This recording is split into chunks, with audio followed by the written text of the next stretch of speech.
Welcome once again to Lehto's Law. Here's Steve Lehto. Some days my phone just blows up with emails and messages from people. Say, Steve, did you see this story? And it's funny because the story includes a few elements in the headline everywhere it was run. And I think it says a lot about car culture. Man whose BMW was stolen and crashed in a school bus, told to pay thousands. And every story mentions that it was a BMW, which makes you wonder. So it was sent to me by a whole bunch of people. I'll mention them all at the end. KHQ.com ran this version of the story, but I saw it everywhere, including Jalopnik from Spokane. You might have heard about a car hitting a school bus back in November, if you live in that area. The driver of a school bus for East Valley said he came out of nowhere. The impact was so tremendous that I'm surprised he got out and ran. So there's a school bus driving down the road, and all of a sudden a car hits it so hard that they expect the driver to be messed up, and instead he jumps out and he runs. He runs away. Turns out, however, the man who ran was not the owner of the car. He had stolen it, and he was later arrested. At least that's the allegation. And the car that was totaled was a white BMW, and the police ran it, ran the plates or information on it when they came to the scene, and discovered it had been reported stolen not too long earlier by a man named Ryan Zumwalt.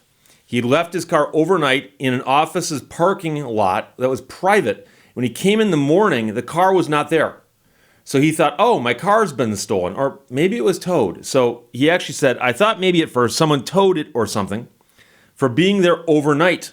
But he found out, of course, that was not the case. So he called the police just to say it was stolen in case that's what was the case. He got a phone call about an hour later, and they said, yeah, we know where your car is. So it turns out, of course, the car had been found after it had been run into the side of a school bus. He said they called me and let me know that it was an accident. And they said, it was obviously not drivable. So he had the car and put $8,000 or $9,000 into it, including an aftermarket exhaust and a turbo. He actually said he called the car Betty, apparently, and the car was totaled. So just thinking about someone like violating me and then disrespecting my car was pretty hard to deal with. And I agree wholeheartedly with that. I think we should treat car thieves the way they treated horse thieves in the Old West. Okay, that's my personal opinion. So he said that that was bad enough, but it got worse. I called my insurance company, and so I've paid comprehensive coverage on this vehicle. And we got a vehicle probably 4 days before this happened and added it to our claim. And at that time, they switched the BMW to liability without talking with us. Now, every version of the story, and I double-checked this, he did say that they added the car to our claim. I think he meant policy. So they had a policy on the BMW, and when he bought another car, he wanted to add that car to his policy. And when they did that, they apparently bumped the coverage on the BMW down to whatever the basic liability insurance is in the state of Washington. So as you may know, depending on the state you're in, it's going to vary what they call it. But most states require you to carry some form of insurance on your car. So in case you injure someone else, they're going to be covered. Or if it's no fault, that you'll be covered. But anyways, it's complicated. But then you can also get the coverage that covers you in case there's body damage to your car. Or if your car, a tree falls on your car. That kind of coverage. And so that's usually more expensive and often not required. So he's saying that when he added another car to his policy, they then bumped the other coverage down, and that he had not planned on doing that, but he said they switched the BMW to liability without talking with us. And I assume he means this, the bare liability you're required to cover. So he won't see a penny from the insurance car on the car that was totaled, but not by him. So someone else wrecked his car, and it's a total loss, and he won't get anything for it. So that's a bummer, as we'd say. But it gets worse.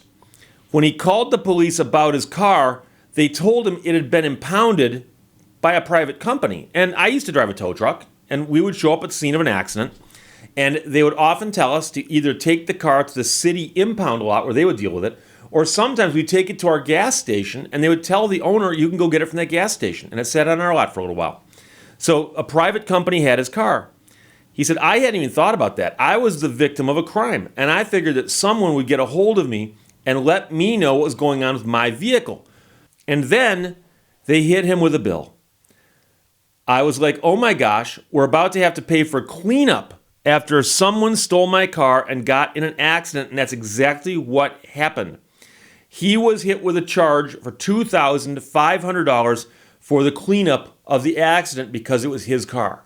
So I suspect that might include towing and storage, but I can tell you, if you take cars and slam them into each other, there's often a mess at the scene that takes a while to clean up. Broken glass, battery acid, antifreeze, motor oil, transmission fluid, brake fluid. I've seen all kinds of fluids on the ground at an accident scene, and cleaning it up is a nightmare. So a $2,500 fee just 2 weeks before Christmas, and there's not much he can do about it. So he says, everyone's like, I don't know what to tell you, but the fact is, like, someone stole my car off private property, gets in an accident, and I'm the first fall guy to get money from. I don't think I'll ever get over that. Now, the driver was arrested and then let go on his own recognizance for charges including stealing someone else's car. And Mr. Zumwalt, who's the victim here, says he hopes this doesn't happen to another person. And of course, these kind of things will happen just because that's the way things are. And it's very sad, but a lot of people are going to wonder, why does he have to pay for the cleanup of that mess? And there are a lot of things about automobiles and the insurance coverages and what's covered by whom and who's going to pay what. And I've mentioned before owner liability. Owner liability is a little different than this, but it's something you should be aware of. And that is that if you own a car in the state of Michigan, for instance, and you've got insurance on your car, and then you lend your car to somebody, and they take the car out and they do something bad with it, well, you're on the hook for it because you own that car. And in a roundabout way, I'm guessing that Washington State has got a similar law that says if there's a car in an accident and the accident requires cleanup and costs are incurred by the municipality in cleaning up the accident, then the owner of the car is liable for the cleanup. And if you read that statute, you'd say, oh, that makes complete sense. Now, I know what you're thinking. You're saying, but Steve, shouldn't there be an exception where something is out of your control? Well, it's hard to say whether that would be the right way to handle this or not, but as far as I know, no one's ever done that. However, this man does have an obvious lawsuit, and that is against the guy who stole his car. So if he wants to, and it would probably be what we call an exercise in futility, because I doubt that he can collect, but he can sue the guy who stole his car. And in most states, theft is a crime, and it's a different kind of crime depending on how much you steal and the circumstances of the stealing. But it's almost always a civil matter also, meaning that if someone steals from you, the state can prosecute them for the theft, and you can sue them to get your money back. Well, likewise, if someone steals your car and wrecks your car, you can then sue them for the theft of your car. You could probably sue them for converting the car because they did something to it without your permission that caused it to lose value. And in some states, you can get treble damages for that. And he could also sue them for causing the mess that he was forced to pay to clean up. So unless there's a statute that says he can't do that, I'm sure he can. But the question is the guy who stole his car collectible? And that's probably where this is going to end. But the point is that is actually how you'd shake this out if you wanted to say, okay, this is so unfair. Why has he got no remedies? He does. He's got a remedy against a guy who's probably not collectible, which is probably why he's out stealing BMWs and so on. So, like I said, every single headline said man with BMW, man who's BMW, man's BMW. Everybody mentions BMW, as if that is a major key fact in this story. And I'm not sure how key that fact is, but I'll go along with it. Man whose BMW was stolen and crashed in a school bus, told to pay thousands in cleanup costs. KHQ.com ran the story. It was sent to me by Steve, Darren, Neil, Amp, Donald, John, Kevin, Adam, and Jonathan. So there you go. Thanks, everybody. Questions or comments, put them below. Let's talk to you later. Bye-bye. Thank you for watching Lehto's Law. We work to become, not to acquire.